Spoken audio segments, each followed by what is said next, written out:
안녕하세요. 자기계발 코치 서승호입니다. 인미니티 맵이라고 들어보셨습니까? 좀 너무 어렵죠? 한국말로는 변화 지도, 변화 맵이라고 합니다. 네, 그래서 이건 변화 맵이 도대체 뭘까요? 면역 맵이라고도 하지만, 네, 이거에 대해서 한번 설명을 드리도록 할게요. 변화 면역이라는 책이 있습니다. Immunity to Change라고. 네, 면역 맵인데 직역하면 면역 맵이란 뭐냐면 면역 지도라는 걸 그리게 되는데요. 로버트 키건 박사, 로버트 캐건 박사라고도 하는데 하버드대 교수입니다. 네, 유명한 저서죠. 변화 면역, Immunity to Change라고 하는 책에 나오는 툴인데요. 사실 이 책은 좀 되게 어렵습니다. 예, 제가 이 책을 가지고 얼마 전에 리드펙션을 했었는데 리드펙션을 하면서도 사람들이 너무 힘들어 하시더라고요.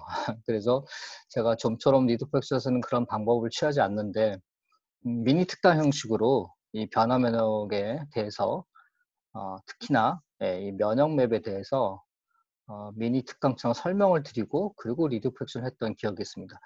참고로 이 책은 일본에서는 왜 사람과 조직은 변하지 않는가 라는 제목으로 나와 있는데요. 그리고 몇십만 부나 팔렸습니다. 이 제목이 훨씬 더 뭐라 그럴까 굉장히 좀 직감적으로 와닿죠.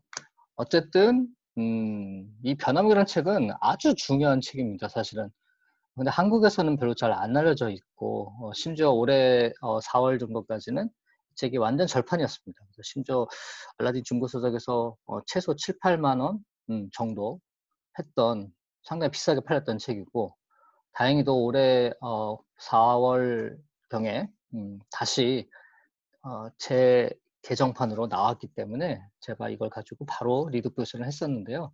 아직도 번역2가 좀 어색하거나 약간 좀 어렵습니다. 그래서 좀 읽기가 굉장히 좀 힘들긴 한데 그럼에도 불구하고 여기서 나와 있는 이뮤니티 맵, 면역 맵이라고 하는 개념은 아주 중요한 개념이고 이 책은 정말 꼭 한번 보셨으면 좋겠습니다.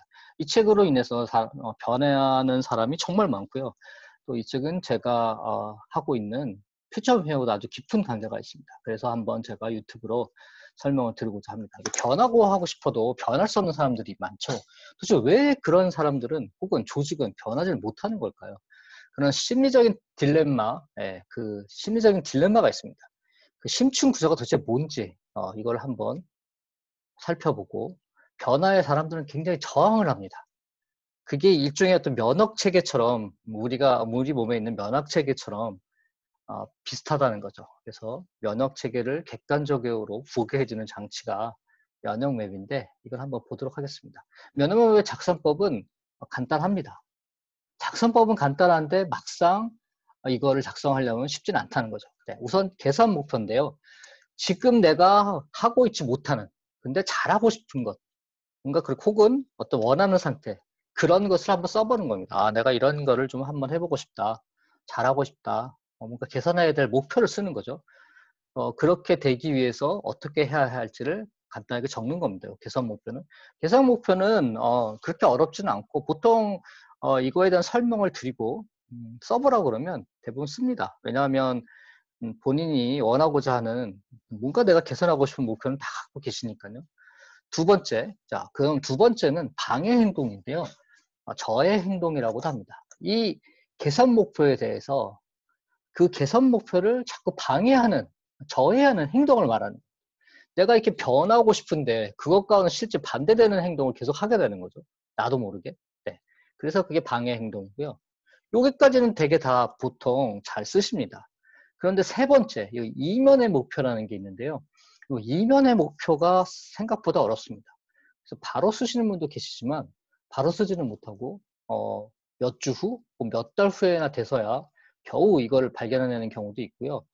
또 한편으로는 이 이면의 목표를 뭐 방해 행동을 하는 자기 나름의 이유라고 이렇게 써놨는데 이렇게도 표현을 합니다. 각성하지 못하는, 예, 그러니까 자각 증상이 없는, 본인은 모르는 거예요. 예, 자각 증상이 없는 거짓말 이렇게라고도 합니다. 보통 우리가 거짓말을 하면 내가 거짓말을 하고 있다는 걸 알죠. 근데 이게 무서운 거는 자각 증상이 없다는 거예요. 거짓말을 하고 있고 선의의 거짓말이라고 할까요? 본인은 분명히 이걸 거짓말을 생각하지 않고 얘기를 하고 있는 겁니다. 그렇게 행동하고 있는 거죠. 그게 그래서 자각 증상이 없는 거짓말이라고도 표현을 하는데, 그렇기 때문에 이 이면의 목표는 나름의 이유를 갖고 있습니다.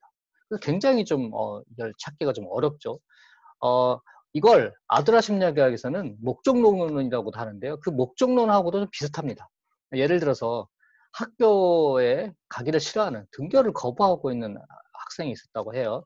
그런데 그 학생은 항상 어떤 목적이 자신에 있었냐면, 부모님, 뭐 친구들한테 관심을 받고 싶었던 거예요.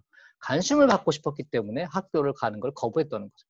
그러니까 부모님이 관심을 가지면 가질수록, 또 어떤 친구들이 관심을 가지면 가질수록 이 친구는 거부를 하는 거예요. 학교 가기를 거부를 하는 거예요. 물론 뭐 학교 가는데 여러 가지 이유를 들 수 있겠지만, 어쨌든 진짜 이유는 거기에 있었던 겁니다.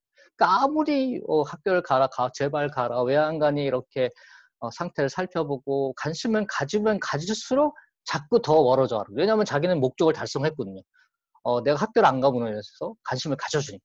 그래서 관심을 끊었더니 그 목적에서 벗어난 게 된 거죠. 관심을 끌었더니 오히려 거꾸로 학교를 가게 됐다는 어떤 이런 이야기가 아드러 심리학에서도 나오는데요. 그것과도 또 거의 비슷합니다. 네, 그렇게 생각하시면 좋겠고요. 자, 그래서 마지막으로 여기까지 이면의 목표까지 쓰셨으면, 그 다음에는 고정관념인데, 이 고정관념이라고 하는 건 아주 강력한 고정관념입니다. 아주 강력합니다. 그래서 이면의 어떤 목표에 숨겨져 있는, 내가 가지고 있는 강력한 고정관념인데요. 이 이면의 목표를 끄집어내기 어렵다고 말씀드렸는데, 이 강력한 고정관념이 있기 때문에 그런 거거든요. 어떻게 보면 나도 모르게 형성되어 온 아주 강력한 고정관념이기 때문에, 이거 웬만해서는 이 고정관념을 버리기가 어렵다는 겁니다. 자, 그래서 H의 사례를 한번 살펴볼게요. 이건 실제로 있었던 A 팀장의 사례인데요. 자, 이 A 팀장은 이런 일이 있었다고 합니다. CEO와 면담을 하는 가운데서 이 개선 목표부터 이 면역맵을 그리게 했는데, 개선 목표는 이렇게 그렸대요. 여긴 잘 나왔죠. 뭔가 부하 직원한테 일을 맡기고 싶은 거예요. 일을 맡겨야 되는 거예요. 왜냐하면 자기는 부장이니까, 그러니까 팀장이니까, 팀장이고, 그러니까 팀장이기 때문에 부하 직원한테 맡길 일은 맡기고, 일을 맡기고, 본인은 매니지먼트 업무에 집중해야 된다는 걸 알고 있었던 거죠. 그래서 그렇게 개선 목표를 썼습니다. 제가 이제 여태까지 전부 웬만한 일은 제가 하려고 했는데, 그러지 않고 직원한테 맡길 건 맡기고 저는 매니지먼트 업무에 집중하겠습니다라고 개선 목표를 썼습니다. 그건 좋았는데, 실제 하다 보니까 자꾸 방해 행동을 하게 되는 거예요. 그게 뭐냐? 맡기는 거를 자꾸 주저한다는 거죠. 맡겨야 되는데 주저해요. 그리고 또 다 맡겨야 되는데 다 맡기지도 못하고 일부만 맡긴다는 거죠. 그리고 다 자기가 다 해버린다는 겁니다. 왜 그럴까 도대체? 그래서 이제 예를 들어 인터뷰를 하고 물어보면 흔히 이제 나오는 대답은 이런 거랍니다. 부하 직원에 맡기면 뭔가 불안해서요. 직원한테 맡기면 뭔가 일을 잘 못할까봐 걱정이 돼서, 그리고 제가 하는 게 훨씬 빠르거든요. 그래서 제가 해버리는 거죠. 이렇게 결국은 맡기라고 하는 걸 알고 있고 개선 목표까지 썼는데도 불구하고 결국은 본인 스스로가 다 해버린다는 거죠. 근데 사실 이거는 팀장으로서는 문제가 있는 거죠. 자, 그래서 깊이 파고 들어봤습니다. 도대체 이면의 목표가 뭐냐? 도대체 왜 이 사람은 이런 행동을 할까요? 그래서 계속 인터뷰를 하고 살펴봤더니 이 사람은 이런 이면의 목표가 있었던 거예요. 이 A팀장은 눈앞에 있는 일, 바로 눈앞에 처리해야 되는 일, 자기한테 맡겨진 일, 그거를 해야만, 그걸로 인해서 성과를 내는 게 나 자신의 존재 가치다라고 생각을 한 거죠. 무슨 소리냐면, 팀장인데도 불구하고 내가 실제로 그 현업에서 일을 막 하고, 그리고 바로 그 앞에서 성과를 보여주는 게 자기의 존재 가치라는 거예요. 그걸 내가 안 하게 되면, 그걸 부하장한테 맡기게 되면 자신의 존재 가치가 없어진다고 생각을 한 거죠. 또 그걸로 그렇게 하는 걸로써 회사에서도 평가를 얻고 싶다고 생각을 한 거예요. 당연히 그럼 회사에서도 나를 그렇게 평가해 주겠지라고 생각을 한 겁니다. 근데 사실은 회사에서 이 A팀장한테 원하는 거하고는 완전히 어긋나 있었던 거죠. 그걸 몰랐던 겁니다. 그래서 몰랐던 거죠. 아까 말씀드렸던 것처럼 일종의 이게 각성을 못하는, 자각증상이 없는 거짓말처럼 이렇게 해왔던 거예요. 계속 자기도 모르게. 근데 왜 자꾸 이런 행동을 했을까요? 왜 이런 이면의 목표가 있었을까요? 뒤져봤더니 아주 강력한 고정관념이 있었는데, A팀장은 지금까지 회사 생활을 하면서 장기적인 성과를 낸다는 거를 몰랐던 거예요. 몰랐다는 게 보다도, 자, 고정관념은 뭐냐면 눈앞에 닥친 일, 눈앞에 닥친 일을 내가 해야지만 그걸로 평가를 받고 그걸로 나는 성과를 내는 거다라고 생각했던 거죠. 그게 너무나도 잘못된 강력한 고정관념이었던 거죠. 그런데 사실은 그 고정관념을 바꿔줘야 되는 거죠. 그래서 자, A 팀장, 그렇지 않다. 당신이 좀 더 장기적으로 봐라, 팀장이니까. 그 단기적인 성과가 아니라 장기적인 성과를 내는 거. 그걸로 인해서 충분히 회사는 평가를 해줄 거고, 그게 팀장으로서의 평가 기준이 된다라는 것을 설득을 하고 이해를 시킨 상태에서 고정관념을 깬 거죠. 그럼으로 인해서 이면의 목표도 알게 됐고, 그럼으로 인해서 A씨는 바뀌려고 했던 겁니다. 그렇다고 해서 또 금방 바뀌는 건 아닙니다. 왜 그러냐면, 강력한 고정관념이라고 하는 거는 너무나도 강력하기 때문에 이게 치과의 어떤 교정하고도 비슷하다고 그렇게 비유를 합니다. 치과에서의 교정도 굉장히 강력하죠. 그런데 이 너무 강력한 힘으로 교정을 하게 되면 오히려 이가 부러지거나 문제가 생깁니다. 그래서 아주 서서히 약한 힘이지만 아주 서서히 변화를 시키죠. 이 변화 맵도, 이 면역 맵도 마찬가지입니다. 고정관념이 워낙 강하기 때문에 그 강한 거를 그대로 부딪히게 되면 부서지거나 문제가 생깁니다. 그래서 조금씩 아주 약한 힘으로, 역설적으로 약한 힘으로 조금씩 이 고정관념을 깨부수면서 변화를 해가는 거예요. 네, 그렇게 해야지만 실제로 바뀔 수 있다고 하더라고요. 그래서 실제 이 사례인데 CEO인 그 사장은 A 팀장을 매주 이렇게 면담을 하면서 고정관념에 대해서 인식을 시키고, 자, 일주일 동안에 당신은 어떻게 행동을 했나요? 조금 변화가 있으셨습니까? 라고 했을 때 예를 들어서 이런 거죠. 그럼 팀장이 이번 주는 제가 그래도 최대한 팀원들한테 일을 맡기려고 열심히 했습니다. 그런데 다는 못하고 결국은 또 제가 한 30%는 해버렸네요. 그래서 이번 주는 동그라미가 아니라 삼각형입니다. 이런 식으로 자기 평가를 하게 했습니다. 이렇게 항상 피드백을 해가면서 이렇게 점점 사람을 바꿔간다라는 게 이 면역 맵이라고 할 수 있겠습니다. 자, 그래서 이 면역 맵을 한번 꼭 그려보셨으면 좋겠는데요. 이 면역 맵을 그려보시면서 일단 손으로 꼭 써보셔야 됩니다. 타이핑을 치는 것도 좋지만 타이핑 치지 마시고요. 면역 맵을 간단하게 한 장의 맵을 그리시고 그 면역 맵을 자신의 어떤 현 상황을 객관적으로 파악하는 거죠.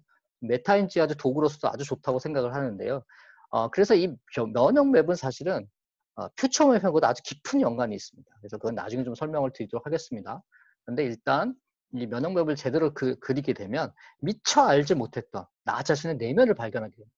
그래서 굉장히 어떤 메타인지의 도구로서 사용할 수 있고, 미처 알지 못했던 자신의 내면을 발견했을 때 고통도 따르지만 엄청난 또 쾌감, 엄청난 기쁨이 따릅니다. 정말 이게 내 자신의 모습이었구나 라는 걸 알게 되는 거니까요. 그리고 또 항상 이 고정관념을 의식화해서 고정관념을 생각하면서 논박을 할 수도 있는데, 그 고정관념을 일단 깨부셔야 되기 때문에, 고정관념이라는 거에 너무너무 강력하기 때문에 그 고정관념 때문에 이 면역 시스템이 작동을 하는 거예요. 자꾸 그 방어를 하려고 하는 거죠. 마치 바이러스가 침투를 하게 되면 몸 안에 있는 면역 체제가 작동하는 것처럼 사람들은 다 이런 면역 체계를 갖고 있다는 거예요. 그래서 나도 모르게 그런 거에 방어하기 위해서 그런 행동을 해버린다는 거죠. 그래서 이 고정관념을 의식하고 그게 뭔지 생각을 하고 고정관념에 대해서 계속 논박을 하게 되고, 그게 도대체 뭐냐, 강력한 고정관념이 뭐냐, 이건 내가 이런 고정관념을 갖고 있었구나 라는 걸 생각하면서 계속 그 면역 시스템을 생각하면, 내가 아무리 굳건한 면역 시스템을 갖고 있다 하더라도 그거를 서서히 무너뜨릴 수가 있고, 그 면역 시스템이 무너지면 나는 비로소 바뀔 수가 있다는 겁니다. 조직도 비로소 바뀔 수가 있다는 겁니다.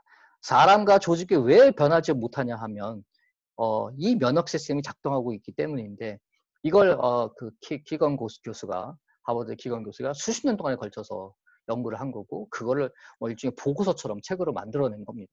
그래서 일본만 해도 이 책에 대해서 엄청난 연구가 이루어졌고, 그 연구 결과로 인해서 실질적으로 사람과 어떤 조직에 있어서의 변화에 엄청난 도움을 줬고, 지금도 그런 연구를 많이 하고 있습니다. 그래서 한국에서도 이 책에 대해서 좀 더 연구를 했으면, 그리고 좀 더 깊이 알았으면 좋겠다는 의미에서 제가 이 동영상을 만들어 봤습니다. 여러분의 구독과 좋아요는 저한테 정말 힘이 됩니다. 감사합니다.